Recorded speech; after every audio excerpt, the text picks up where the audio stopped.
Hello student, I'm your English teacher and today we are going to discuss about tenses. First of all, we will know about what is tense.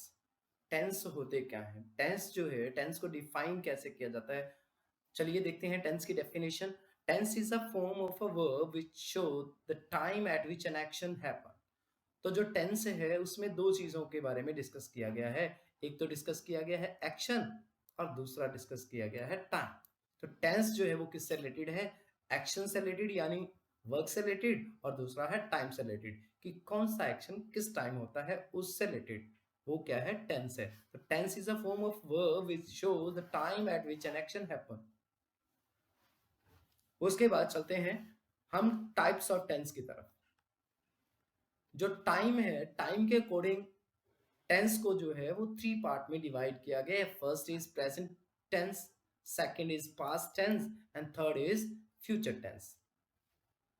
तो guys, आज जिस हम tense के बारे में चर्चा करेंगे, जिस टेंस के पार्ट के बारे में हम डिस्कस करेंगे वो है हमारा प्रेजेंट टेंस. प्रेजेंट का मीन क्या होता है? वर्तमान, जो एट प्रेजेंट चल रहा है, उसी के बारे में हम आज डिस्कस करने जा रहे हैं. तो प्रेजेंट जो टेंस है उसको फर्दर डिवाइड किया गया है फोर सब पार्ट्स में. वो है आपके present indefinite, present continuous, present perfect and present perfect continuous tense. So let's start with the topic present indefinite tense. Present indefinite, indefinite जो है वो है ऑपोजिट वर्ड है डेफिनेट का. Definite means sure, certain. लेकिन जो प्रेजेंट इंडेफिनिट है उसके बारे में हमने स्टडी किया स्टार्टिंग में कि जो टेंस है वो किससे रिलेटेड है? वो टाइम और एक्शन से रिलेटेड है. तो जो प्रेजेंट इंडेफिनिट है उसमें हमें टाइम में, जिस टाइम में जो एक्शन स्टार्ट हुआ है उसके बारे में श्योर नहीं है. We are not sure about the action when it happen or when it will end. So it is called present indefinite tense. तो सबसे पहले हिंदी में अगर कोई सेंटेंस आपको दिया गया हो तो उसको आप कैसे आइडेंटिफाई करेंगे, कैसे उसकी पहचान करेंगे कि ये जो टेंस है, ये जो सेंटेंस है वो प्रेजेंट इंडेफिनिट टेंस से रिलेटेड है. तो अगर आपको वाक्य के एंड में ता है, ती है, ते है, ता हूं, ती हूं, इनमें से कोई भी वर्ड जो है नजर आता है तो आप झट से आइडेंटिफाई कर लेंगे कि ये जो हमारा सेंटेंस है वो प्रेजेंट इंडेफिनिट से रिलेटेड है. इंग्लिश का अगर कोई सेंटेंस दिया गया है उसको आप कैसे आइडेंटिफाई करेंगे कि ये जो टेंस है वो आपका प्रेजेंट इंडेफिनिट का है? तो उसमें अगर अफर्मेटिव सेंटेंस की बात कर लेते हैं हम, तो उसमें आपको सबसे पहले सब्जेक्ट दिया गया होगा, उसके बाद वर्ब्स या वर्ब्स के साथ S E S I S और प्लस ऑब्जेक्ट और dash dash dash complement. Subject complement हो सकते हैं, आपके एडवर्ब्स हो सकते हैं, आपके एडवर्बल्स हो सकते हैं और आपका सब्जेक्ट और ऑब्जेक्ट कंप्लीमेंट हो सकता है. तो गाइस यहाँ पे मैंने जो मेंशन किया है आपको मेंशन करके दिया है कि आपने वर्ब्स की फर्स्ट फॉर्म यूज करनी है या वर्ब की फर्स्ट फॉर्म के साथ एस ई एस और आई एस, इन तीनों में से एक का इस्तेमाल करना है. तो हमारे यहाँ पे एक कंफ्यूजन क्रिएट होती है. तो इस कंफ्यूजन को क्लियर करने के लिए मैंने आपको यहाँ पे हिंट प्रोवाइड करवाया है. तो अगर सब्जेक्ट आपका शी, शी, इट और सिंगुलर नाउन है, singular noun, noun means name है किसी वन पर्सन का, थिंग का, प्लेस का, तब आपने क्या यूज करना है? वर्ब की first form plus S, E S और आई एस. अगर इन जो ऊपर मेंशन किए गए जो सब्जेक्ट है इनमें से नहीं है, दूसरा कोई है, तो आपने किसका यूज करना है? ओनली वर्ब की फर्स्ट फॉर्म का यूज करना है. तो चलिए चेक करते हैं कि हमने जो स्ट्रक्चर है उससे क्या सीखा. सबसे पहले हम क्या है, टू पैटर्न को ले लेते हैं जो इजी रहेगा हमारे लिए. एग्जाम्पल देखते हैं. मैं खेलता हूं. तो सबसे पहले हमने हिंदी का जो सेंटेंस जो मेंशन किया गया है उसको हमने आइडेंटिफाई करना है. तो लास्ट में क्या है? ताहू है. तो हमने ये यकीन हो गया, हम इस बात के लिए श्योर हैं कि ये जो है आपका प्रेजेंट इंडेफिनिट से रिलेटेड है. तो आप क्या करोगे? इसको स्ट्रक्चर के अंदर कन्वर्ट करना है. तो सबसे पहले गाइस, टेंस जो है, टेंस को की कहा जाता है इंग्लिश लैंग्वेज की. जैसे किसी लॉक को ओपन करने के लिए की आवश्यकता होती है, ऐसे ही इंग्लिश लैंग्वेज को लर्न करने के लिए आपको जो है टेंस सीखने जरूरी हैं. और टेंस में क्या चीजें जरूरी आती हैं? आपको टेंस में आपको वोकैबुलरी आनी जरूरी है. तो जितनी वोकेबलरी आपकी रिच होगी, जितना आपका शब्द भंडार जो है वो ज़्यादा, जितना ज़्यादा वर्ड मीनिंग आपको आएँगे, उतना ही आपके लिए इंग्लिश लैंग्वेज जो कि एक फ़ॉरेन लैंग्वेज है उसको सीखना ईज़ी रहेगा। तो सबसे पहले हम ट्रांसलेट कर लेते हैं, इसकी वर्ड मीनिंग चेक कर लेते हैं। तो मैं की इंग्लिश जो होती है वो आई होती है और खेलना की जो इंग्लिश होती है वो प्ले होती है। तो चलिए टेंस के अकॉर्डिंग सेंटेंस बनाते हैं। तो सबसे पहले हमने किसका यूज़ करना है? सब्जेक्ट का। उसके बाद आपने क्या यूज़ करना है? वर्ब की फर्स्ट फॉर्म या फर्स्ट फॉर्म के साथ एस या ईएस या आईएस। तो यहाँ पे जो सब्जेक्ट है, ऊपर जो मेंशन किया गया था उसमें नहीं है, तो हमने क्या करना है? वर्ब की फर्स्ट फॉर्म का इस्तेमाल करना है। तो हम किसका यूज़ करेंगे? ओनली वर्ब की फर्स्ट फॉर्म का। जैसे कि यहाँ पे ही, शी, इट और सिंगुलर नाउन के साथ ही वर्ब की फर्स्ट फॉर्म या एस या ईएस आता है, लेकिन यहाँ पे तो वो हमारा सब्जेक्ट है ही नहीं। तो दूसरे सब्जेक्ट हैं, तो आपने क्या यूज करना है? वर्ब की फर्स्ट फॉर्म प्ले आ जाए। अब हमारा जो यहाँ पे जो मैंने हिंट मेंशन किया कि अगर ही, शी, इट और सिंगुलर नाउन है तो उसके साथ आपने वर्ब की फर्स्ट फॉर्म के साथ एस, ईएस और आईएस लगाना है। तो यहाँ पे भी आपको एक कंफ्यूजन हो गया कि हम वर्ब की फर्स्ट फॉर्म के साथ एस यूज करें, ईएस यूज करें या आईएस यूज करें, तो उसका को भी क्लियर किया गया है यहाँ पे। तो देखिए, अगर आपकी वर्ब की एंड के अंदर S, S H, C H, O, X और जेड इन लेटर में से कोई एक हो, तो आपने झट से वर्ब की एंड के बाद ईएस यूज कर देना है। लेकिन गाइस ये ध्यान रखना है कि सब्जेक्ट हमारा ही, शी, इट और सिंगुलर नाउन में से होना चाहिए, तब ये कंडीशन अप्लाई होगी, अदरवाइज नहीं। सेकंड हम हिंट को देख लेते हैं। यदि वर्ब के एंड में वाई हो और उससे ठीक पहले वोवल में से कोई ना हो, vowel means A, E, I, O, U, ये जो है पांचों लेटर जो है इंग्लिश के, ये ना हो, उनसे हटके हो, मीन्स टू से कहने का अभिप्राय है कि कोई कॉन्सोनेंट हो जो बाकी के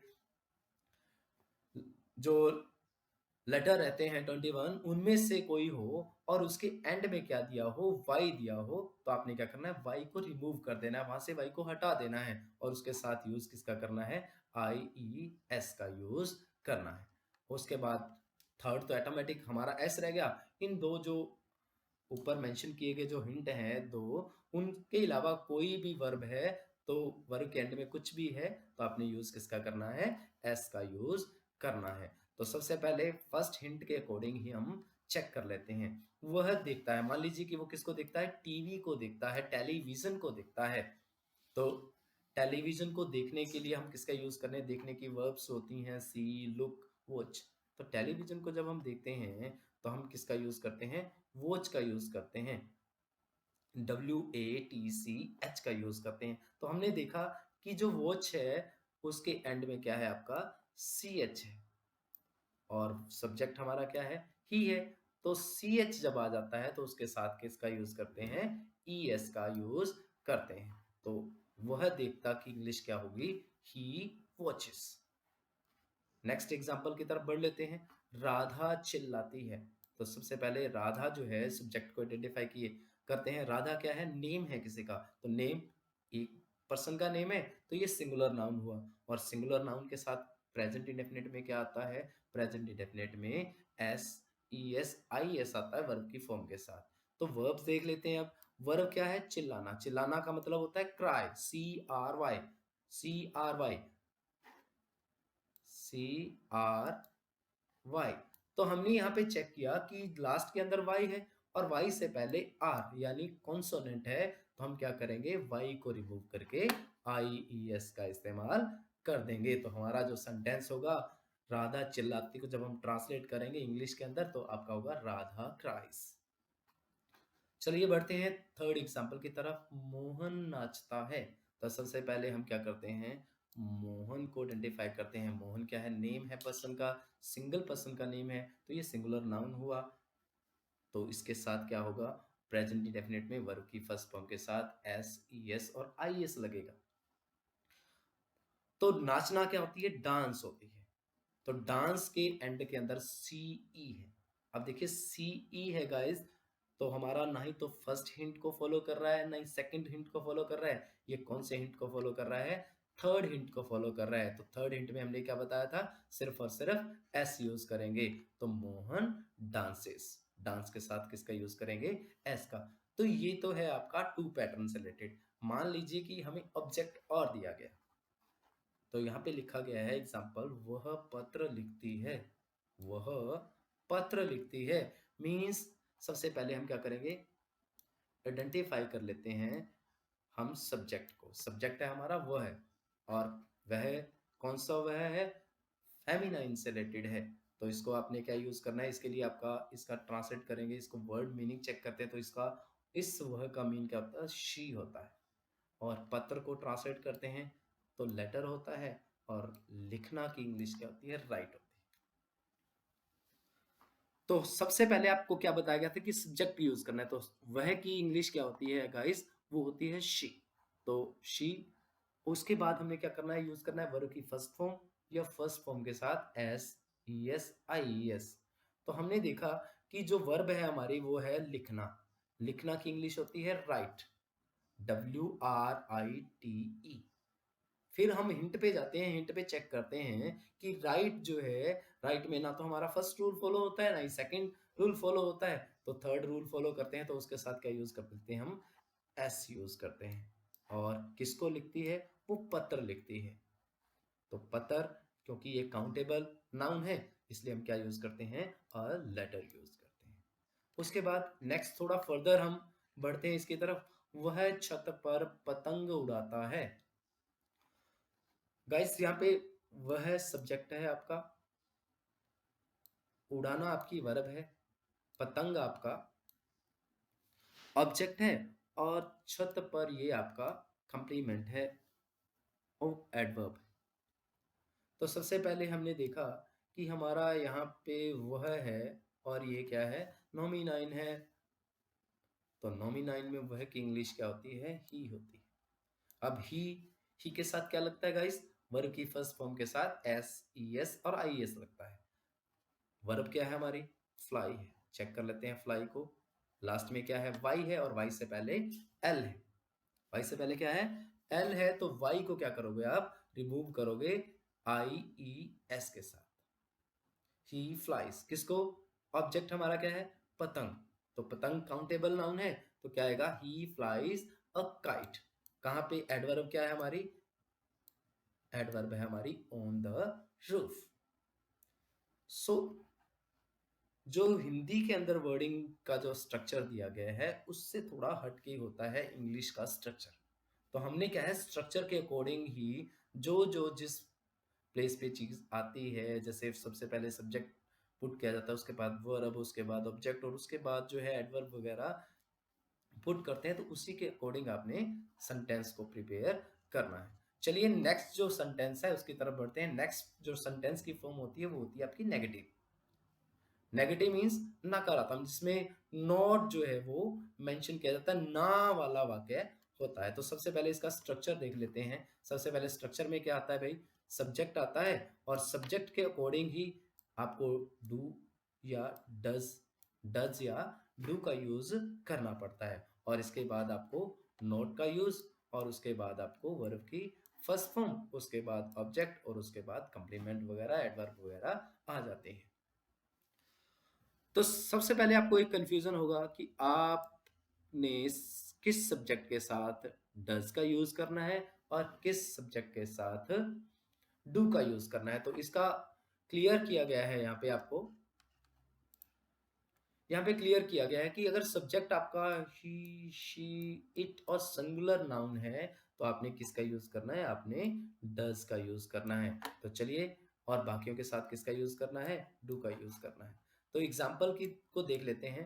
वह पत्र नहीं लिखता है, वह पत्र नहीं लिखता है। तो सबसे पहले हम क्या करते हैं, सब्जेक्ट को आइडेंटिफाई करते हैं। सब्जेक्ट हो हमारा ही, वर्ब को आइडेंटिफाई करते हैं, वर्ब हमारी हुई राइट, और ऑब्जेक्ट हुआ हमारा लेटर। तो गाइस आपको यहाँ पे हिंट दिया गया है कि अगर आपका सब्जेक्ट ही शी इट में से है, तो वह पत्र लिखता है, जब इसको ट्रांसलेट करते हैं तो सब्जेक्ट आपका क्या आता है, ही। तो ही के साथ किसका यूज करना है, आपने डज का इस्तेमाल करना है, क्योंकि सेकंड जो प्लेस है वो डू डज का है, तो आपने ही के साथ डू नहीं डज का यूज करना है। उसके बाद क्या यूज करना है, आपने नोट का यूज करना है, आपने नोट यूज कर दिया। उसके बाद आपने वर्ब की फर्स्ट फॉर्म का इस्तेमाल करना है, जो मेन फॉर्म है वही एज इट इज लिखनी है। तो आपने फर्स्ट फॉर्म लिखी राइट, और आपका ऑब्जेक्ट क्या था, अ लेटर। तो आपका सेंटेंस हुआ he does not write a letter. दूसरे सेंटेंस की तरफ हम बढ़ लेते हैं। गाइस यहाँ थोड़ा सा मिसप्रिंटिंग है, आप इसे लिख लीजिए, टेलीविजन या टीवी, टीवी लिख लीजिए। हम टेलीविजन नहीं देखते हैं। तो हम टेलीविजन नहीं देखते हैं, तो सबसे पहले आपको आइडेंटिफाई करना है। आपका सब्जेक्ट हुआ वी, ऑब्जेक्ट हुआ टेलीविजन, और आपका वर्ब हुई देखना, वॉच। तो सबसे पहले गाइस हम देखते हैं कि क्या हमारा सब्जेक्ट ही, शी, इट या सिंगुलर नाउन में है। नहीं है, क्योंकि हमारा सब्जेक्ट क्या है, वी है, और वी के साथ क्या लगता है आपका, टू लगता है। तो डू लगा दिया, और नॉट, और वर्ब, वर्ब हमारी वॉच, और किसको, टेलीविजन। तो उसके बाद हम बढ़ते हैं इंटेरोगेटिव सेंटेंसेस की तरफ। इंटेरोगेटिव जो सेंटेंस होते हैं वो टू टाइप के होते हैं। एक ऐसे इंटेरोगेटिव सेंटेंस जिसको हमने रिप्लाई करना है यस और नो में, और वो जो सेंटेंस हैं वो किससे स्टार्ट होते हैं, क्या से स्टार्ट होते हैं। क्या मैं खेलता हूँ, क्या मैं पढ़ता हूँ, क्या मैं नहाता हूँ, क्या मैं जाता हूँ। तो रिप्लाई करेंगे कि अगर जाता है तो यस, नहीं जाता है तो नो। तो बढ़ते हैं स्ट्रक्चर की तरफ। जो फर्स्ट टाइप है इंटेरोगेटिव सेंटेंस की, उसकी तरफ बढ़ते हैं। तो देखते हैं स्ट्रक्चर में क्या है। सबसे पहले आपने डू या डज का यूज करना है, उसके बाद आपने सब्जेक्ट का यूज करना है, उसके बाद वर्ब की फर्स्ट फॉर्म, उसके बाद ऑब्जेक्ट, और उसके एंड में आपने कंप्लीमेंट और एडवर्ब का इस्तेमाल करना है। सो गाइस, इसका यूज कब करोगे आप, इसका यूज तब करोगे जब आपको हिंदी में सेंटेंस जो है वो क्या से स्टार्ट होता हुआ नजर आएगा, और लास्ट के अंदर क्या है, ता है, ती है, ते है, ता हूं, ती हूं इत्यादि आता है। तो देखिए इसी से रिलेटेड हम सबसे पहले एग्जांपल को चेक कर लेते हैं। क्या रोहन हॉकी खेलता है, क्या रोहन हॉकी खेलता है। तो सबसे पहले गाइस डू डज का यूज करने के से पहले हमें सब्जेक्ट को आइडेंटिफाई करना है, और हमारा सब्जेक्ट क्या है, रोहन, जो कि सिंगुलर नाउन है, और सिंगुलर नाउन के साथ क्या आता है गाइस, डज आता है। तो स्टार्टिंग में हमने डज किसको आइडेंटिफाई करके यूज करना है, डू डज का यूज किसको आइडेंटिफाई करके यूज करना है, आपने सब्जेक्ट को आइडेंटिफाई करके यूज करना है। तो डज रोहन। अब आपकी वर्ब कौन सी है, वर्ब है आपकी प्ले। तो सब्जेक्ट के बाद आपने वर्ब की फॉर्म फिल करनी है, कौन सी, फर्स्ट फॉर्म। तो प्ले की फर्स्ट फॉर्म प्ले ही होती है, और ऑब्जेक्ट क्या है आपका, हॉकी, हॉकी यूज कर देंगे, और लास्ट में किसका यूज करना है, साइन ऑफ इंटेरोगेशन। उसके बाद जो है सेकंड फॉर्म देख लेते हैं। सबसे पहले गाइस आपने किसका यूज करना है, WH क्वेश्चन वर्ड का यूज करना है। 9 WH क्वेश्चन वर्ड होते हैं, उनको भी आगे मेंशन किया गया है इस वीडियो के अंदर। उसके बाद आपने डू डज का यूज करना है, फिर सब्जेक्ट का यूज करना है अगर सब्जेक्ट अवेलेबल है, उसके बाद वर्ब की फर्स्ट फॉर्म, उसके बाद ऑब्जेक्ट, और लास्ट के अंदर sign of interrogation. So guys देख लेते हैं, सेंटेंस को देख लेते हैं। रोहन क्या खेलता है, कि रोहन क्या खेलता है, तो आपको वो मेंशन करना है जिस गेम को वो खेल रहा है। तो देखिए इसमें क्या होगा कि आपको स्टार्टिंग में जो सेकंड फॉर्म है, सेकंड जो टाइप है इंटेरोगेटिव सेंटेंस की, उसमें स्टार्टिंग में आपको इंटेरोगेटिव जो वर्ड है वो नहीं मिलेगा, वो आपको बाद में मिलेगा, सब्जेक्ट के स्टार्ट होने के बाद मिलेगा। रोहन क्या खेलता है, तो क्या, क्या को यहाँ पे नीचे जो है आपको ट्रांसलेट किए गए हैं WH क्वेश्चन वर्ड को। व्हाट का मीन क्या होता है, क्या, वेयर, कहाँ, व्हेन, कब, व्हाई, क्यों, विच, कौन सा, कौन सी। विच जो है वो जो हमारी नॉन लिविंग मैटर होते हैं उनके लिए यूज किया जाता है। हु मीन कौन, किसने, ये जो है वो आपके लिविंग मैटर के लिए यूज किया जाता है। हुज आपको पोजेस पोजेसिव जो आपके प्रोनाउन होते हैं या पोजेसिव नाउन जो होते हैं उसके लिए आपको यूज किया जाता है, और होम जो है वो हमेशा ऑब्जेक्ट के लिए यूज किया जाता है। किससे, किसको। हाउ मीन्स कैसे। हाउ जो है, हाउ के में काफी फॉर्म होती हैं। हाउ अकेला पूछ लेते हैं, हाउ मैनी, मैनी में अगर नंबर पूछा जाता है, और मच अगर आपको क्वांटिटी पूछी जाती है, मात्रा पूछी जाती है। तो वापस चलते हैं उसी सेंटेंस की तरफ। रोहन क्या खेलता है, तो सबसे पहले आपने क्या करना है, WH क्वेश्चन वर्ड। तो WH क्वेश्चन वर्ड क्या है आपका, क्या। तो क्या की इंग्लिश क्या होती है? व्हाट। व्हाट के बाद आपने डू डज का यूज करना है। और गाइस आपको पता है कि डू डज का यूज किसके अकॉर्डिंग करते हैं? सब्जेक्ट के अकॉर्डिंग करते हैं। और सब्जेक्ट है हमारा रोहन, जो कि एक नाउन है, नेम ऑफ पर्सन है। तो नेम ऑफ पर्सन के साथ क्या आता है भाई? डज आता है। व्हाट डज, सब्जेक्ट आपका रोहन और वर्ब आपकी प्ले, और लास्ट में sign of interrogation. So guys इसके बाद जो बोर्ड क्लासेस हैं, 7th 8th 9th 10th +1 +2 classes हैं, उनके अंदर जो है वर्ब पूछी जाती है कि filling the blanks with the correct form of verbs. उसके लिए आपको थोड़ा हिंट दिया गया है, इंपॉर्टेंट एडवर्ब्स दी गई हैं। महत्वपूर्ण जो एडवर्ब हैं वो आपको यहाँ पे इंडेफिनिट टेंस से रिलेटेड दी गई हैं। तो वो कौन कौन सी होती हैं जिसको हम झट से आइडेंटिफाई करके हम बता सकते हैं कि ये जो सेंटेंस है इसके अंदर कौन सी फॉर्म आने वाली है? तो उसमें है पहली आपकी always, usually, never, often, very often, rarely, sometime, seldom, once in a while, repeatedly, typically, hardly, ever, occasionally, in the morning, afternoon, in the evening, daily, etcetera. तो देखते हैं exam of point of view कैसे जो है verb हमने fill करनी है।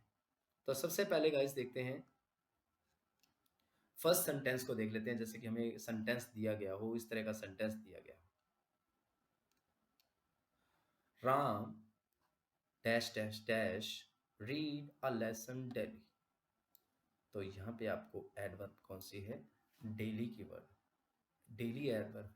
तो डेली एडवर्ब है तो आपको श्योर हो गया कि ये आपका प्रेजेंट इंडेफिनिट से रिलेटेड है।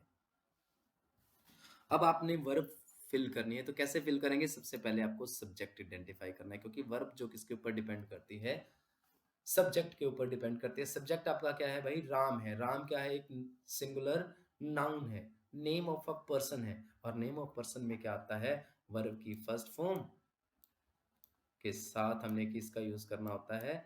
एस ई एस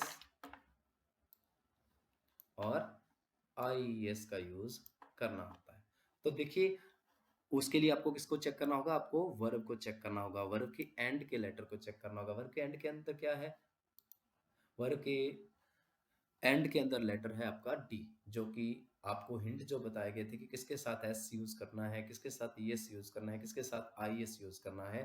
तो इसका जो राइट आंसर होगा वो होगा आपका रीड्स, क्योंकि इसके लास्ट में ना तो एस है, ना एस एच है, ना सी है, ना एच है, सी एच है, ना ही आपका ओ है, ना एक्स है, ना जेड है, उस और ना ही आपकी वाई है, और वाई से पहले आपका कॉन्सोनेंट भी नहीं है। तो इसलिए आपको क्या करना है? थर्ड हिंट का यूज करना है, मींस एस का यूज करना है। तो आपका राइट ऑप्शन जो फिल करना है वो आपको क्या करना है?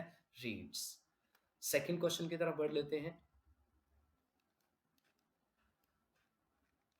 सेकंड क्वेश्चन जो है आपका, I usually dash play cricket. यहाँ पे guys full stop. I usually play cricket. तो यहाँ पे आपको क्या एडवर्ब दी गई है? यूजुअली एडवर्ब्स दी गई है।